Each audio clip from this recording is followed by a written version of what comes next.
Nag-aaway sila mga do.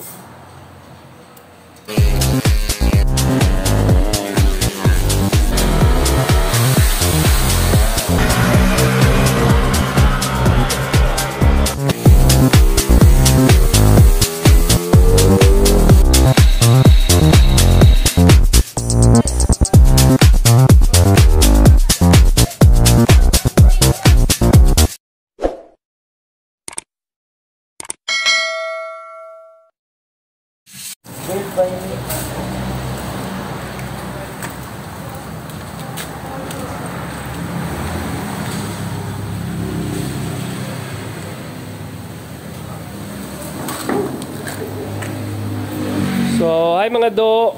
Sa wakas, ma-upgrade na rin natin yung XRM 125 na binuo pa namin last time na 62mm lang yung piston. Ito yung pang trail ko. So, ginawa namin, repaint namin siya. So, hindi ganoon kagwapo na repaint pero pwede na siguro to. So, yung pyesa na gagamitin namin is pitch bike. So, buti na lang, dito yung pitch bike, pang malakasang pyesa. So, ito yung gagamitin nating head. 30-26mm na head. Yan o, C5. So, ito naman yung black, steel black ng pitch bike, 65mm. So, kita nyo naman gaano kakapal yung black. And syempre yung crankshaft plus 4mm or ito plus 3mm pala. So 3mm times 2. So Wave 125 na crankshaft mga do, Wave XRM o 3mm times 2. So 63.9 yung total mga do ng plus ng total stroke ng pitch bike na crankshaft na to na pang XRM Wave 125. So ito yung kakabit natin mga do. And tong carb gagamitin natin pitch bike 30mm yung round. Siyempre diamond. And yung oil naman na gagamitin natin is one-way oil. So pipili na lang tayo kung saan yung gagamitin natin dito, 15W50. Pero sa mga upgrade, mas prefer ko itong medyo makapal konti mga do. Sa drag race, pwede ito 10W40. And lining, syempre pitch bike, timing gear, pitch bike, clutch spring, pitch bike, and valve spring mga do. Yung may inner and outer siya, pitch bike rin. So ito na yung motor natin, kaka-repaint lang and papastikiran pa namin tong yung plastic nya. So yan yung mga gagamitin nating pyesa mga do. And abang-abang sa takbo.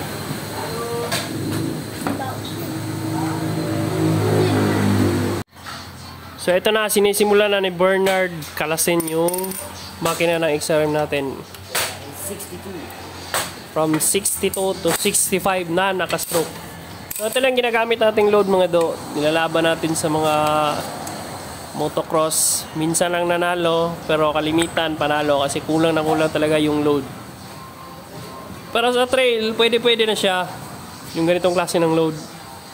So, kung maaalala nyo, medyo halos 3 years na ata tong load na to. Yung kakasimula ko palang mag-vlog mga do.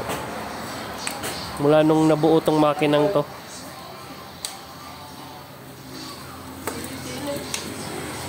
Kaya ako nakapag-desisyon na palitan yung makina kasi kulang na talaga. And may nafe-feel na rin akong ingay sa possible connecting rod and side bearing. Kaya Papalitan natin siya mga do. Gamit yung Pitts Bike na mga parts.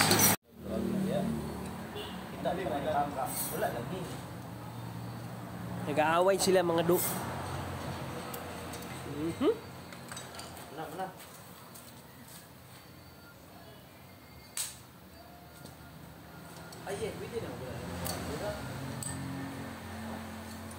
Charan!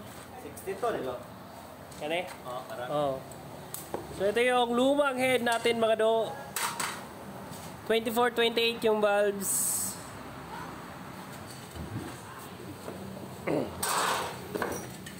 And basang-basa na siya ng oil.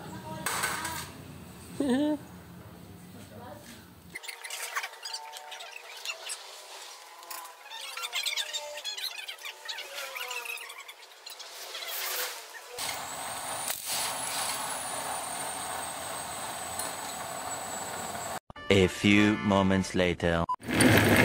So simulan natin sa pagbabawas ng crankcase mga do.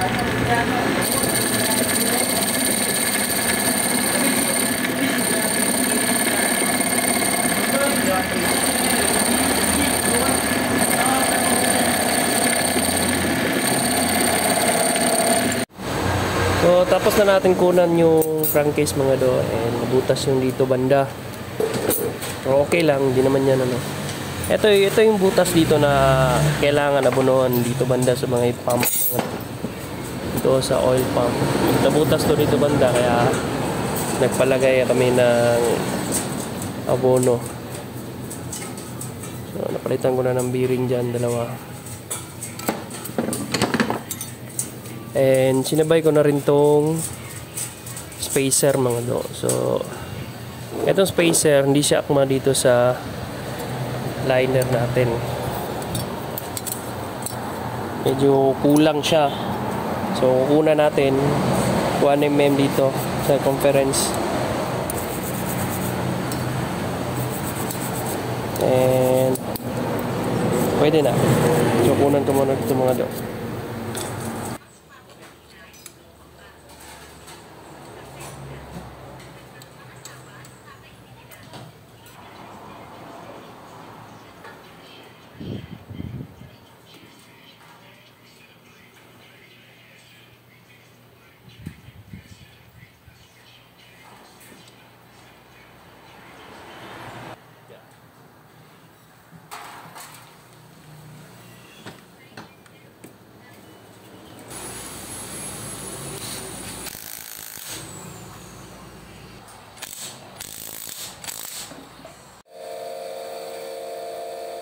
So kung maalala nyo, ito yung ginawa natin na clutch conversion nung una para lumamot yung clutch natin mga do.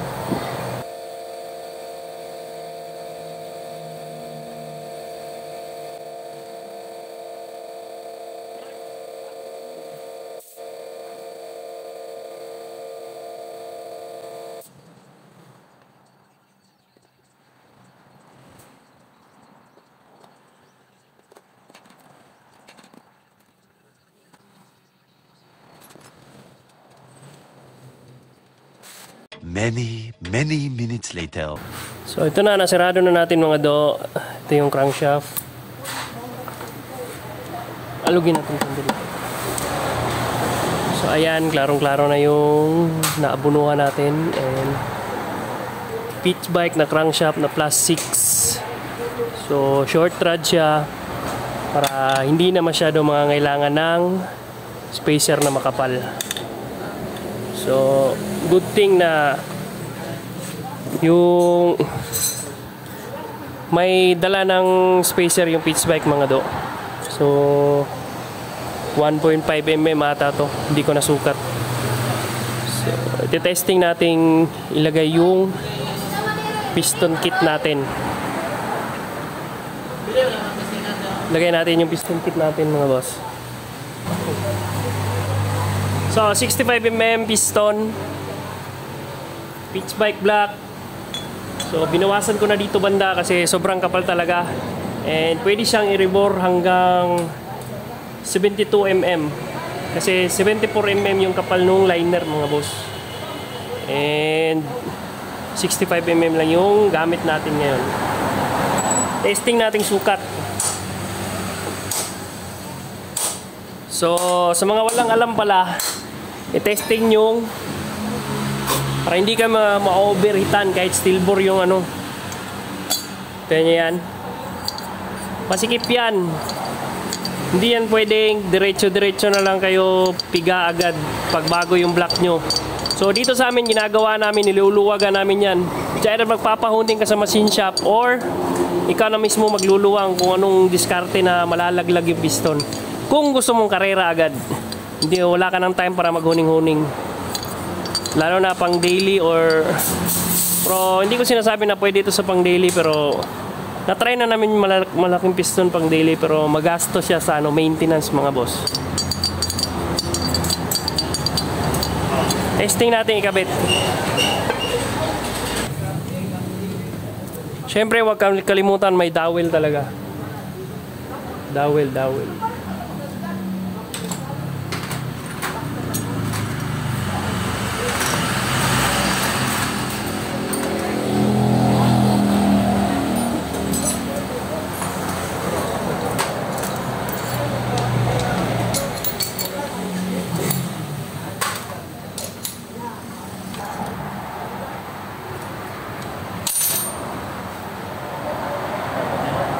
Ito na yung deck height niya. So, mas prefer kong ganitong mga deck height. Kasi, feeling ko sobra yung compression. Pero, makukuha natin yan. Susukatin pa natin mga boss.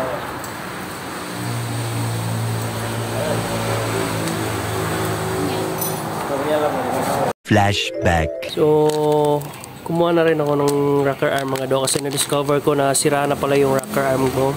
So, pitch bike rocker arm yung gamit natin. And ito racing monkey na bearing para dito sa cam na pang big valves natin. So, meron kami nito sa shop. Yung gusto ng cam na malaki ang load, tas yung kailangan cam na maraming gasolina ang papasok sa loob. Kahit maliit yung valves.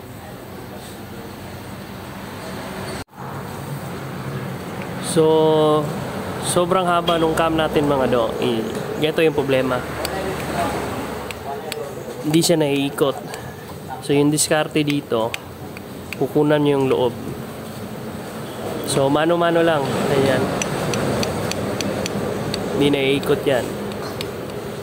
So, kunan natin yung loob mga do.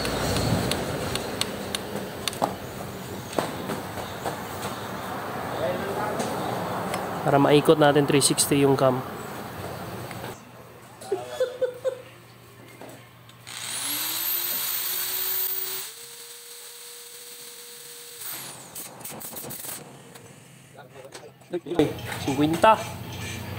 Okay. Oh, okay na mga do. Naiikot na siya. Waiter naman tayo. So ito na yung cam natin mga do. Nilagay ko na, tinesting ko. And wala pa siyang valve spring. So ginawa ko na lang, sinimulate ko yung valve clearance na ilalagay ko. So halimbawa 0.13 mm both intake and exhaust. So ganoon na yung clearance niya. And free play to. So ito yung magiging opening niya. Sa exhaust. So medyo mahaba na to mga do. Intake. And ito naman yung overlap. So yan yung overlap time. Yung parehong valvula open mga do. Una sa pag-open yung exhaust. Sa ika naman yung intake. So may problema tayo konti mga do. Hindi siya tumutuloy kasi tumatama doon sa rocker arm. So babawasan naman natin ngayon yung rocker arm para iwas putol. So tandaan, ito yung overlap. Yung both intake and exhaust valves are open. So papasok ang hangin sa loob. air and fuel mixture, palabas naman yung exhaust gas o yung carbon monoxide. So ito yung dwell time mga do. Napaka-importanting bagay na malaman nyo yan, kasi dyan pa lang makukuha ninyo na yung technique sa pocket, and may malaking epekto din yan sa takbo mga do pag nalaman nyo yung scavenging time. Sa pag-check naman mga do, tinanggal ko muna yung exhaust na rocker arm, and nilagyan ko ng clearance tong intake. Tingnan natin if may ikot ba siya. So wala tayong nagiging problema sa rocker arm ng intake mga do. Nilagyan ko yung grasa yung lobe ng cam natin. So dito ko nakita yung saan yung bumabangga. Ito mga do, dyan kumapit yung grasa. So kukunan natin to mga do para ma full ikot natin yung cam.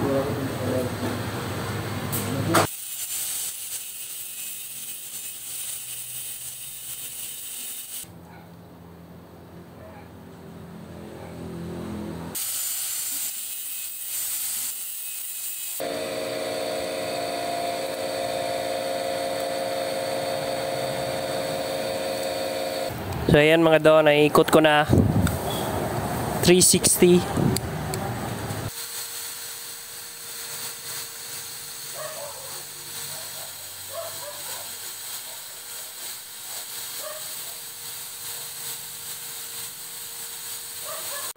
So ito na yung exhaust natin, tapos na. Yan. So nasa saktong sukat na yan mga do.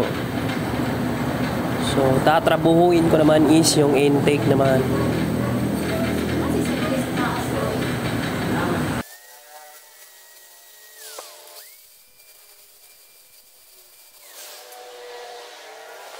$2,000 later. So, malapit na tumatapos yung intake mga do.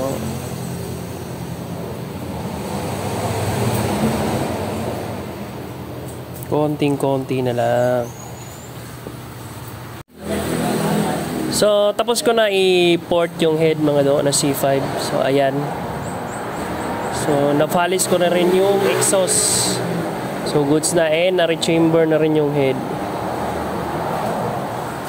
So, ang next natin gagawin is susukatin natin yung compression ratio, pati yung cam, saan siya uumpog, saan bubunggo.